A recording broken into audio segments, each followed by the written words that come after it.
those things might not necessarily be high level stresses. Okay. But let's say on a scale of 1 to 10, your relationship is a little bit rocky and it's causing you a 3 out of 10 stress. Right. And then you've got some financial issues where, maybe your company's being bought out or something like that. And that's causing you a 5 out of 10 stress. Maybe the kids are playing up at school or you're homeschooling them or whatever. They're being little shits. That's causing you a 2 out of 10 stress. And then you've got a mortgage and all these things add up, and they're not massive stresses, man. That's not like, you've had your partner's just died, or you fucking something big. Or exactly. Or you found out your partner's fucking having an affair or something like that. Like those are going to be obviously massive level stresses, right? But so those might be like a 9 or a 10 out of 10. Right? But these low level stresses, they add up, man. And the more those things add up and they're not dealt with, the more you swing into a sympathetic state, right? And then this is where your body needs to swing back into a parasympathetic state. So going back to the spiel that I give at Tiger, people go from this home environment where they've got all these low level stresses, right? Now they come to Tiger and they're like, right, I'm going to train because training's fucking good for me. And yes, training is good for you. Okay. Within reason, but it's also dose dependent. Yeah. It's dose dependent, man. Okay. Training's a stress, right? We drive the sympathetic nervous system. We provide stimulus. Then when we come into a parasympathetic nervous system, the body goes, right, I only just, dealt with that stress. I didn't deal with that stress very well. Now, when I eat food, I'm going to break that down, digest, absorb, assimilate, and start pushing those raw materials to those systems that I've just put under stress so that I can deal with that stress better next time, right? But that's the important thing. You drive the sympathetic nervous system, you put your body under stress, and then you allow your body to come back the other way, rest, digest, provide the raw materials in the right amounts at the right time, in the right ratios, but then your body to start, upregulating those systems that you damage, right? So people go from this low level stress at home, then they come to Tiger, sweet, let's train. And they're training 4 or 5 times a day. So you're literally just full on as well.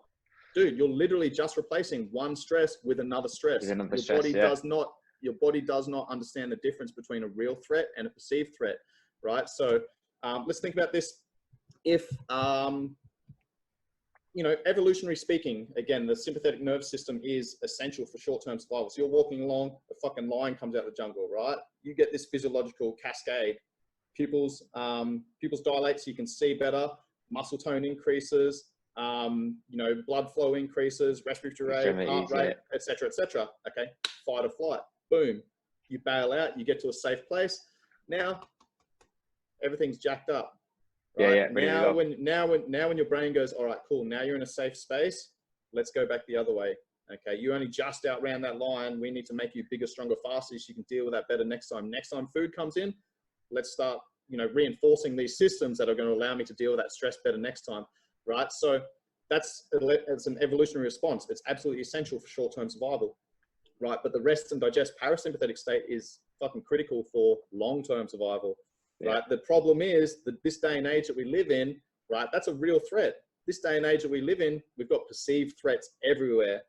Right. You wake up in the morning, you sleep through your alarm, you get an email from some asshole that doesn't like what you've done with a project. Then you've got, financial stresses, you've got relationship family stresses, blah, blah, blah, blah, blah. So we've got all these massive, all these low level stresses that add up over time, right? And that becomes acute stress, lion in the jungle, chronic stress, life. Right? There's a difference. Acute stress, essential for survival. Chronic stress is just low level stresses that have built up over time, man. So this is where it comes to, balancing everything out. So sorry, I did go off on tangent again then. No, but it's cool, man. It's funny how, like you said, it's because you deal with such a broad spectrum of people.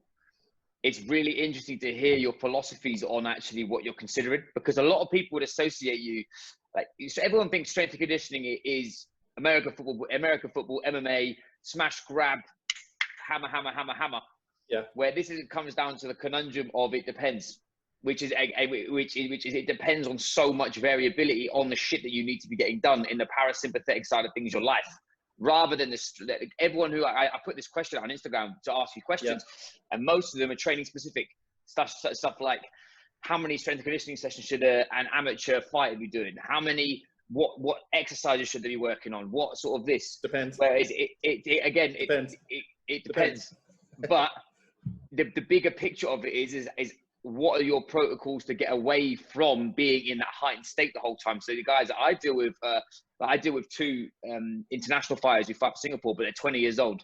They haven't got a job, and they train jiu-jitsu every day. So they act and live like an athlete, but they've also got the extra boost of being young, high testosterone, eat what they want.